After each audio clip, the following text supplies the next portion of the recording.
गर्मी में इतने ज़्यादा लोग हजूम एक मतलब है اتنا बलहाना इस्तकबाल होगा और मैंने इसीलिए मुनासिब नहीं समझा कि ज़्यादा देर उनको इंतज़ार करूँ। अफ्तारी पे मैं उनके साथ खुद बैठ गया और उनसे वहीं घुल मिल के बात की।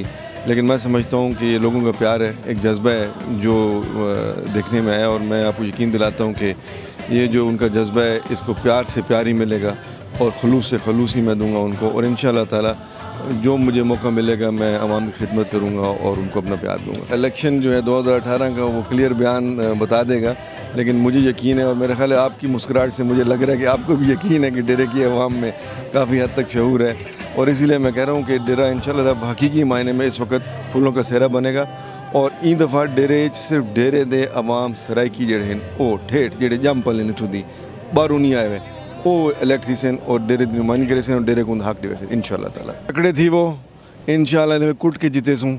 और ई दफ़ा जड़े मार्के हैं जड़े रिश्तेदार हैं जड़े इम्पोज थे सारे थे इन्हें को फारे करे सूँ। डेरे की जड़ी असल जड़ी उनकी हैसियत है वो बरकरार करे सूँ इंशाअल्लाह ताला और डेरे की आवाम को उन्हें हक दिवा के रसूँ इंशाअल्लाह ताला। आवाम देखें आप कितनी आवाम है और ये शहर से भी हट के है, देहातों से भी हट कर है और ये अल्लाह पाक की बड़ी मेहरबानी है कि अल्लाह पाक ने सेनेटर वकार को और हम लोगों को इज़्ज़त दी है। जो पीटीआई ने किरदार अदा किया है वो आपके सामने है। उन्होंने अपने घर के अंदर ही अपने मलबेर को, अपने कज़न को, अपने रिश्तेदारों को टिकटें दी हैं।